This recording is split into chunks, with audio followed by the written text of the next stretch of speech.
This is Our People podcast, telling the stories behind South Tyneside and Sunderland NHS Foundation Trust.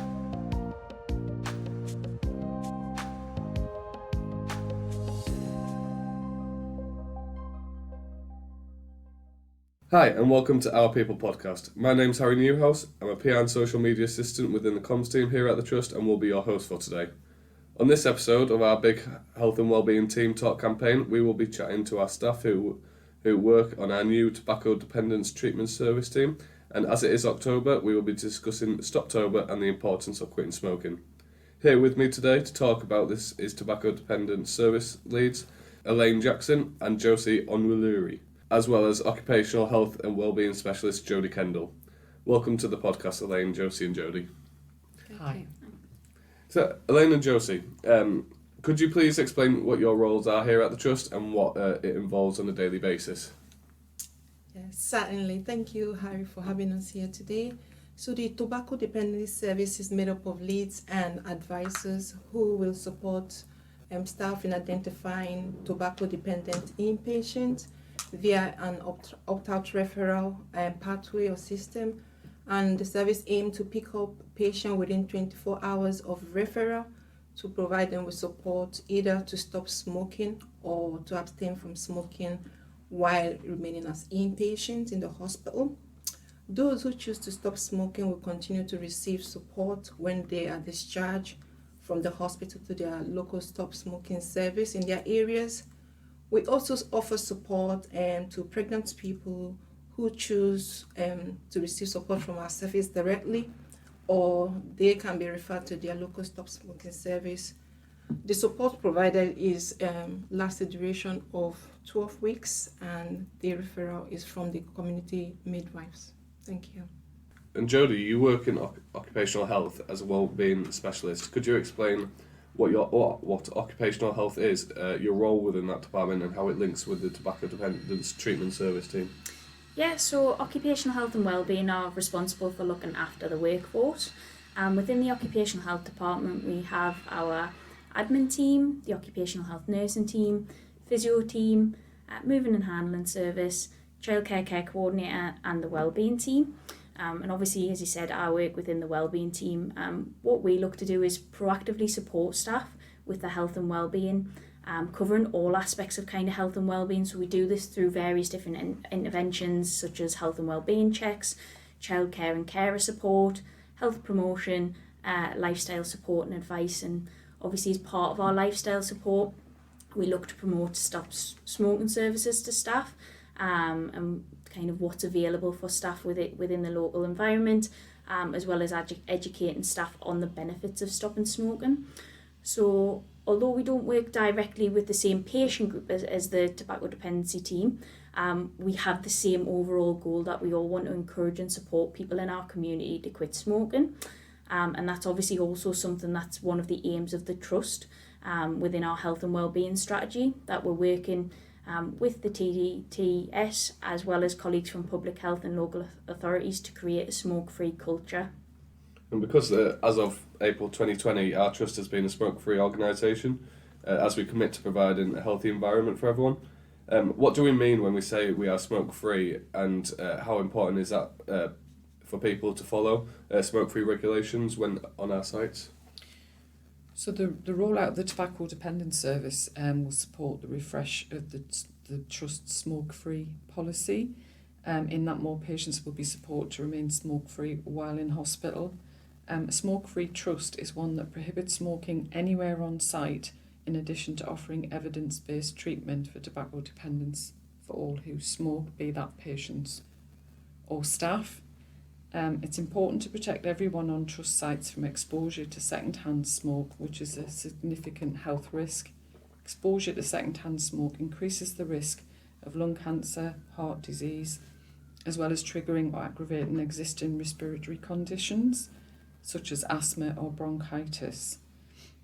Also, supporting patients to stop smoke while in hospital improves their recovery and reduces the risk of readmission to hospital.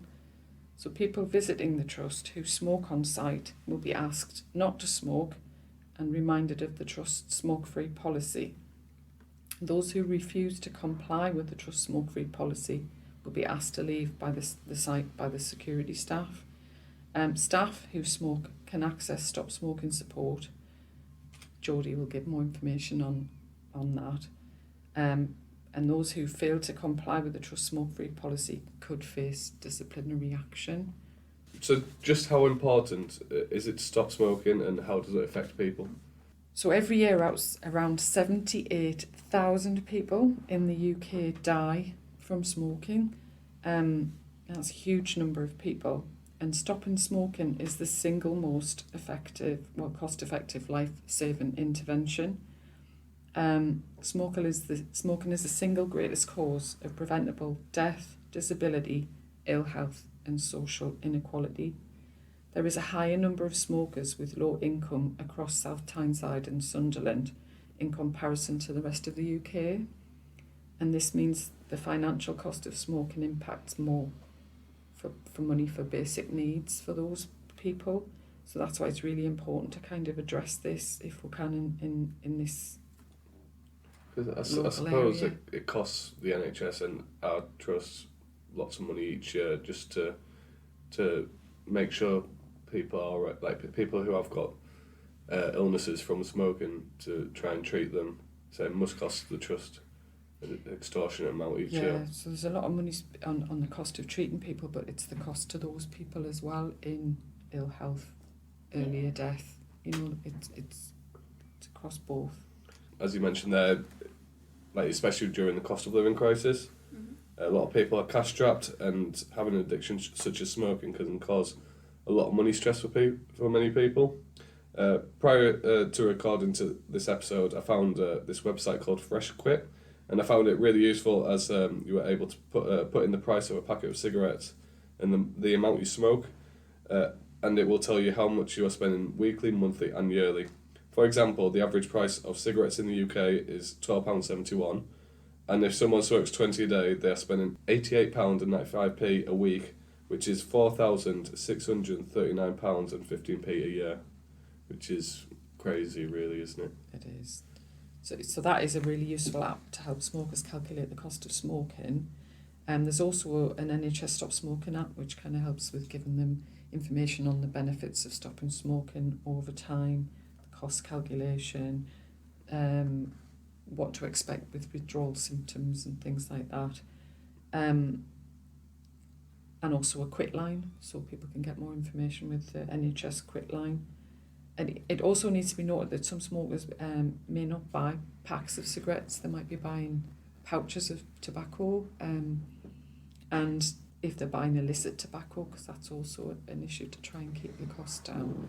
They're getting worse impact of smoking because of the higher levels of the toxic chemicals. There's no regulation on the illicit tobacco, so they could be getting more damaging to their health. That's why the rollout of the Tobacco Dependance Service has been planned across the UK to try and support reducing the number of people who smoke. So your team, the Tobacco Dependance Treatment Service, it's fairly new to our trust, isn't it? And how important is it to have this service available for patients, and what happens when someone uses it? So that's right, we're just starting to roll the service out initially, starting at the respiratory wards in Sunderland. We are starting in 4 wards across the Sunderland Hospital, and then we'll also be picking some maternity patients in Southern Side initially, with a view to roll out the whole service throughout all maternity and inpatient across both Southern Side and Sunderland Trust.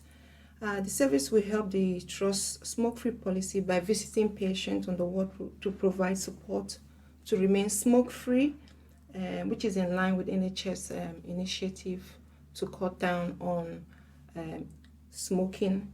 It also support patients to quit if they intend to do so, and not smoking will support patients to improve their recovery in time and reduce the amount of time they stay in the hospital, as well as reducing the risk of readmission. The benefit to pregnant smokers is to improve the health outcome of the unborn baby, as well as reducing the number of times at which they are attending antenatal appointments. Also, it will reduce pregnancy-related complications for the mother. Also, let's not forget the benefit of a child living in a smoke-free environment or home. So that would improve their health outcome overall. Thank you. And there's nowadays there's a lot of alternatives that are being brought up to the market, and e-cigarettes have become very popular in recent years. Is this a good alternative to smoking cigarettes? Well, research shows that e-cigarettes use is 95% safer than smoking. So a lot of people perceive that they're not great, but what you're getting when you're using an e-cigarette is just the nicotine and the propellant. You're not getting all of the toxic chemicals that are in combustible cigarettes, including carbon monoxide, all sorts of nasty chemicals, aldehyde, arsenic, all of that. So there hasn't been enough evidence over time to confirm that they are safe, but in comparison to smoking cigarettes, they are 95% safer. So they're definitely, and people are being shown to quit smoking while using them as well. Not everybody uses them to quit smoking, but people can effectively stop smoking. They're a lot cheaper than cigarettes as well, so they're seen as a more attractive option quite often for people wanting to stop smoking. So they can be used alongside nicotine replacement therapy as well to support people to stop. We don't actually advocate the use of e-cigarettes within our buildings in the trust, so the smoke-free policy does not advocate the use of them in the buildings, but you are allowed to use them on trust site. So say staff wanted to use an e-cigarette to stop themselves smoking, they'd be able to use that as long as they were outside. I think the other thing probably around e-cigarettes is similar to what you were saying about normal cigarettes, is there's a lot of products on the market, and the e-cigarettes that we might recommend to use to help assist people stop smoking are properly regulated. And again, there are some products on the market that may contain harmful chemicals, so it's always important to kind of read the packaging and check that what product you are buying is something that isn't harmful that you're putting into using your body. So again, it's just making sure that you're using a properly regulated product so that it is actually a safer product that you're using. What sort of treatments are available for those wanting to quit smoking, and do you have any advice?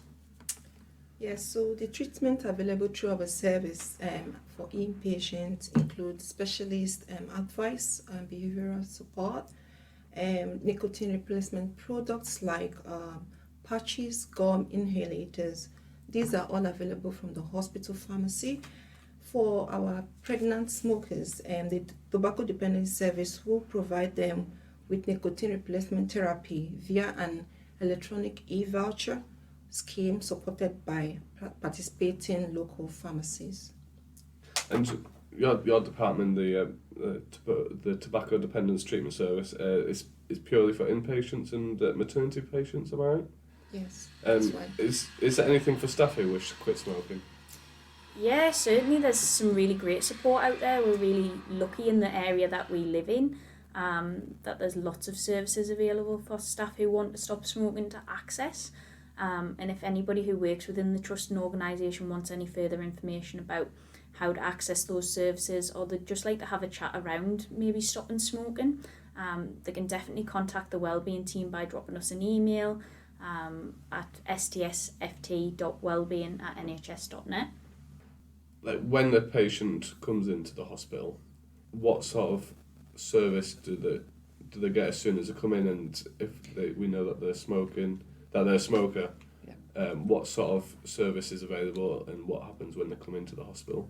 Okay, so currently, before the Tobacco Dependence Service has been launched, there is kind of like a system where identified smokers are provided with nicotine replacement therapy, and if they're identified as a smoker, there's a launchpad report which is passed to the local stop smoking services, who then contact those people once they're discharged from hospital to offer them stop smoking support. The difference is going to be with our service launch that we will be picking up the patients while they're in hospital, so we are still expecting them to be supported either at A&E or when they first come onto a ward by the nursing staff to identify them as smokers and provide them with nicotine replacement therapy. Our service would pick them up within the 24 hours of them being admitted to hospital to provide more support, support them in using the NRT products correctly, work out whether they're on the right dose for them, try and support them to consider a quit attempt, and then if they are willing to make a quit attempt, support them while they're in hospital, and then refer them over to the stop smoking support services. As Jodie said, they're really good in both South Tyneside and Sunderland, and they would then pick up the rest of the quit attempt with that individual. And can I just add, for the maternity patients as well, we will be running clinics on certain days of the week. So if we pick up a maternity patient who want to use a service, then we would book them into a clinic where we would follow them, if they are happy to stay with us, through a 12-week period to support them to quit. And they also have an option to use the local stop smoking service if that is more convenient for them as well. So that's what we provide as a service. Oh, perfect. And obviously it's October, it's Stoptober. That's an NHS campaign that supports smokers and encourages them to stop during the month. Could you tell us a bit more about Stoptober and what the trust is doing to support this campaign? Yeah, so Stoptober is a major annual event, and I think a lot of people are aware of it and have heard of it now.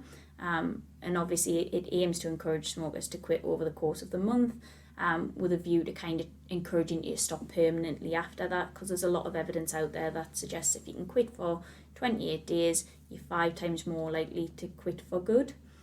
And over the course of the next 2 months, we're doing a lot of health and wellbeing promotion and a lot of events out there for staff on various different health and wellbeing topics, including smoking, cancer awareness, menopause, physical activity, to name just a few.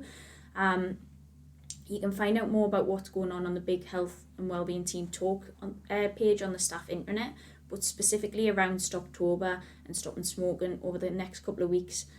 Myself and the TDTS team are going to be having some stands in staff restaurants, and we'll also be doing some walk-arounds across the trust as well to promote the stop smoking support available for staff, as well as promoting the TDTS service.